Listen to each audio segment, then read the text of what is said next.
Chapter 19. Edward remained a week at the cottage. He was earnestly pressed by Mrs. Dashwood to stay longer, but, as if he were bent only on self-mortification, he seemed resolved to be gone when his enjoyment among his friends was at the height. His spirits, during the last 2 or 3 days, though still very unequal, were greatly improved. He grew more and more partial to the house and environs, never spoke of going away without a sigh, declared his time to be wholly disengaged, even doubted to what place he should go when he left them, but still, go he must. Never had any week passed so quickly. He could hardly believe it to be gone. He said so repeatedly. Other things he said too, which marked the turn of his feelings and gave the lie to his actions. He had no pleasure at Norland. He detested being in town, but either to Norland or London, he must go. He valued their kindness beyond anything, and his greatest happiness was in being with them. Yet, he must leave them at the end of a week, in spite of their wishes and his own, and without any restraint on his time. Eleanor placed all that was astonishing in this way of acting to his mother's account, and it was happy for her that he had a mother whose character was so imperfectly known to her, as to be the general excuse for everything strange on the part of her son. Disappointed, however, and vexed as she was, and sometimes displeased with his uncertain behavior to herself, she was very well disposed on the whole to regard his actions with all the candid allowances and generous qualifications, which had been rather more painfully extorted from her for Willoughby's service, by her mother. His want of spirits, of openness, and of consistency, were most usually attributed to his want of independence, and his better knowledge of Mrs. Ferrars's disposition and designs. The shortness of his visit, the steadiness of his purpose in leaving him, originated in the same fetid inclination, the same inevitable necessity of temporizing with his mother. The old well-established grievance of duty against will, parent against child, was the cause of all. She would have been glad to know when these difficulties were to cease, this opposition was to yield, when Mrs. Ferrars would be reformed, and her son be at liberty to be happy. But from such vain wishes she was forced to turn for comfort to the renewal of her confidence in Edward's affection, to the remembrance of every mark of regard in look or word which fell from him while at Barton, and above all to that flattering proof of it which he constantly wore round his finger.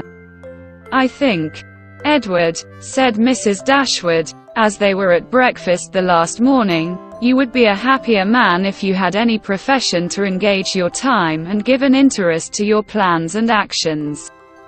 Some inconvenience to your friends, indeed, might result from it.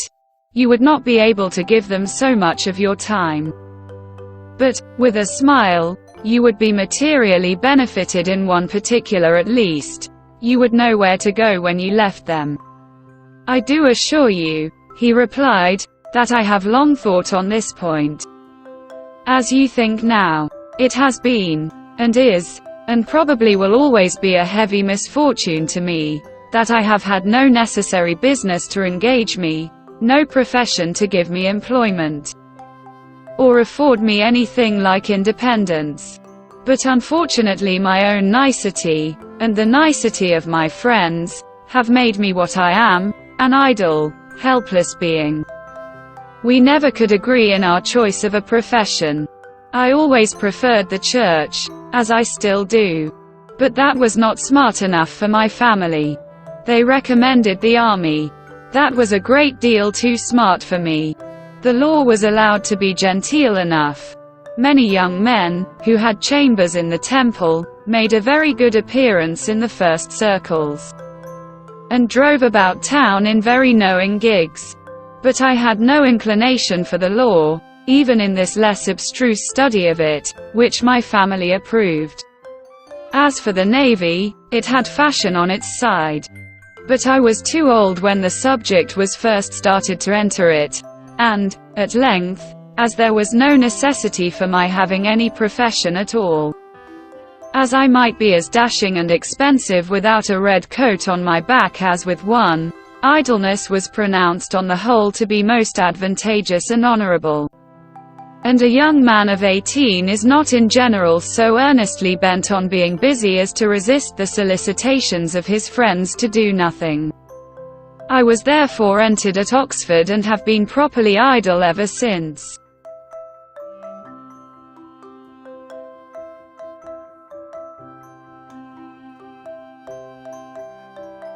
The consequence of which, I suppose, will be, said Mrs. Dashwood, since leisure has not promoted your own happiness, that your sons will be brought up to as many pursuits, employments, professions, and trades as Columella's. They will be brought up, said he, in a serious accent, to be as unlike myself as is possible. In feeling, in action, in condition, in everything. Come, come. This is all an effusion of immediate want of spirits, Edward. You are in a melancholy humor, and fancy that anyone unlike yourself must be happy. But remember that the pain of parting from friends will be felt by everybody at times, whatever be their education or state. Know your own happiness. You want nothing but patience, or give it a more fascinating name, call it hope. Your mother will secure to you, in time, that independence you are so anxious for. It is her duty, and it must ere long become her happiness to prevent your whole youth from being wasted in discontent. How much may not a few months do? I think, replied Edward, that I may defy many months to produce any good to me. This desponding turn of mind, though it could not be communicated to Mrs. Dashwood, gave additional pain to them all in the parting, which shortly took place, and left an uncomfortable impression on Eleanor's feelings especially, which required some trouble and time to subdue.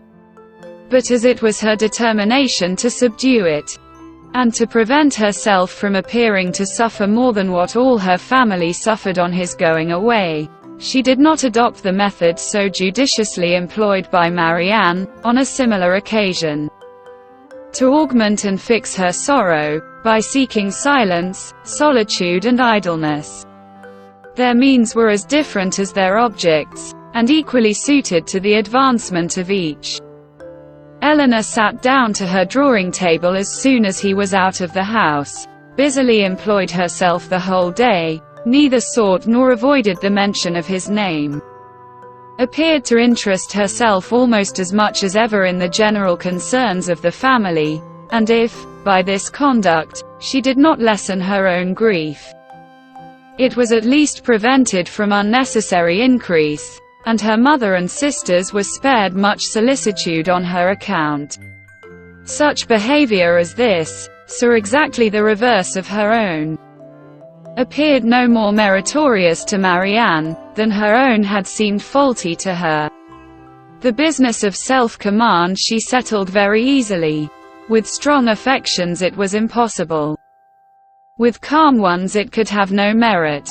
That her sister's affections were calm, she dared not deny, though she blushed to acknowledge it, and of the strength of her own, she gave a very striking proof, by still loving and respecting that sister, in spite of this mortifying conviction, without shutting herself up from her family, or leaving the house in determined solitude to avoid them, or lying awake the whole night to indulge meditation. Eleanor found every day afforded her leisure enough to think of Edward, and of Edward's behavior, in every possible variety which the different state of her spirits at different times could produce, with tenderness, pity, approbation, censure, and doubt. There were moments in abundance, when, if not by the absence of her mother and sisters, at least by the nature of their employments, conversation was forbidden among them, and every effect of solitude was produced.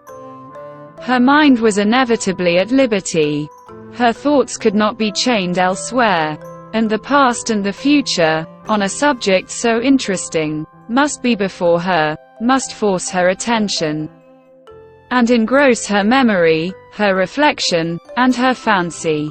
From a reverie of this kind, as she sat at her drawing table, she was roused one morning, soon after Edward's leaving them, by the arrival of company. She happened to be quite alone.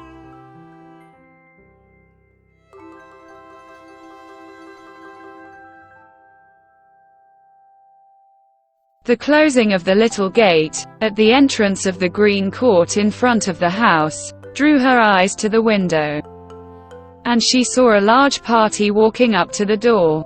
Amongst them was Sir John and Lady Middleton and Mrs. Jennings, but there were two others, a gentleman and lady, who were quite unknown to her. She was sitting near the window, and as soon as Sir John perceived her, he left the rest of the party to the ceremony of knocking at the door, and stepping across the turf, obliged her to open the casement to speak to him, though the space was so short between the door and the window, as to make it hardly possible to speak at one without being heard at the other. "Well," said he, "we have brought you some strangers. How do you like them?" "Hush! They will hear you." "Never mind if they do. It is only the Palmers. Charlotte is very pretty, I can tell you. You may see her if you look this way." As Eleanor was certain of seeing her in a couple of minutes, without taking that liberty, she begged to be excused. "Where is Marianne? Has she run away because we are come? I see her instrument is open. She is walking, I believe." They were now joined by Mrs. Jennings, who had not patience enough to wait till the door was opened before she told her story. She came hallooing to the window. "How do you do, my dear? How does Mrs. Dashwood do? And where are your sisters? What, all alone? You will be glad of a little company to sit with you. I have brought my other son and daughter to see you. Only think of their coming so suddenly. I thought I heard a carriage last night, while we were drinking our tea, but it never entered my head that it could be them. I thought of nothing but whether it might not be Colonel Brandon come back again. So I said to Sir John, I do think I hear a carriage. Perhaps it is Colonel Brandon come back again." Eleanor was obliged to turn from her, in the middle of her story, to receive the rest of the party. Lady Middleton introduced the two strangers. Mrs. Dashwood and Margaret came downstairs at the same time, and they all sat down to look at one another, while Mrs. Jennings continued her story as she walked through the passage into the parlour, attended by Sir John. Mrs. Palmer was several years younger than Lady Middleton, and totally unlike her in every respect. She was short and plump, had a very pretty face, and the finest expression of good humour in it that could possibly be. Her manners were by no means so elegant as her sister's, but they were much more prepossessing. She came in with a smile. Smiled all the time of her visit, except when she laughed, and smiled when she went away. Her husband was a grave-looking young man of 5 or 26, with an air of more fashion and sense than his wife, but of less willingness to please or be pleased. He entered the room with a look of self-consequence, slightly bowed to the ladies, without speaking a word, and, after briefly surveying them and their apartments, took up a newspaper from the table, and continued to read it as long as he stayed. Mrs. Palmer, on the contrary, who was strongly endowed by nature with a turn for being uniformly civil and happy, was hardly seated before her admiration of the parlour and everything in it burst forth. "Well, what a delightful room this is! I never saw anything so charming. Only think, Mamma, how it is improved since I was here last. I always thought it such a sweet place, Ma'am." Turning to Mrs. Dashwood, But you have made it so charming. Only look, sister, how delightful everything is. How I should like such a house for myself. Should not you, Mr. Palmer?" Mr. Palmer made her no answer, and did not even raise his eyes from the newspaper. "Mr. Palmer does not hear me," said she, laughing. "He never does sometimes."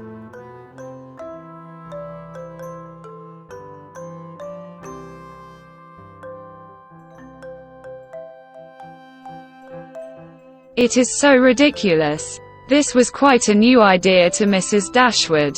She had never been used to find wit in the inattention of anyone, and could not help looking with surprise at them both. Mrs. Jennings, in the meantime, talked on as loud as she could, and continued her account of their surprise, the evening before, on seeing their friends, without ceasing till everything was told. Mrs. Palmer laughed heartily at the recollection of their astonishment, and everybody agreed, 2 or 3 times over, that it had been quite an agreeable surprise. "You may believe how glad we all were to see them," added Mrs. Jennings, leaning forward towards Eleanor, and speaking in a low voice as if she meant to be heard by no one else, though they were seated on different sides of the room. "But, however, I can't help wishing they had not traveled quite so fast, nor made such a long journey of it, for they came all round by London upon account of some business. For you know," nodding significantly and pointing to her daughter, "it was wrong in her situation. I wanted her to stay at home and rest this morning, but she would come with us. She longed so much to see you all." Mrs. Palmer laughed, and said it would not do her any harm. "She expects to be confined in February," continued Mrs. Jennings. Lady Middleton could no longer endure such a conversation, and therefore exerted herself to ask Mr. Palmer if there was any news in the paper. "No, none at all," he replied, and read on. "Here comes Marianne," cried Sir John. "Now, Palmer, you shall see a monstrous pretty girl." He immediately went into the passage, opened the front door, and ushered her in himself. Mrs. Jennings asked her, as soon as she appeared, if she had not been to Allenham, and Mrs. Palmer laughed so heartily at the question, as to show she understood it. Mr. Palmer looked up on her entering the room, stared at her some minutes, and then returned to his newspaper. Mrs. Palmer's eye was now caught by the drawings which hung round the room. She got up to examine them. "Oh, dear, how beautiful these are! Well, how delightful! Do but look, Mamma, how sweet! I declare they are quite charming. I could look at them forever." And then sitting down again, she very soon forgot that there were any such things in the room. When Lady Middleton rose to go away, Mr. Palmer rose also, laid down the newspaper, stretched himself and looked at them all around. "My love, have you been asleep?" said his wife, laughing. He made her no answer, and only observed, after again examining the room, that it was very low-pitched, and that the ceiling was crooked. He then made his bow, and departed with the rest. Sir John had been very urgent with them all to spend the next day at the park. Mrs. Dashwood, who did not choose to dine with them oftener than they dined at the cottage, absolutely refused on her own account. Her daughters might do as they pleased, but they had no curiosity to see how Mr. and Mrs. Palmer ate their dinner, and no expectation of pleasure from them in any other way. They attempted, therefore, likewise, to excuse themselves. The weather was uncertain, and not likely to be good. But Sir John would not be satisfied. The carriage should be sent for them and they must come.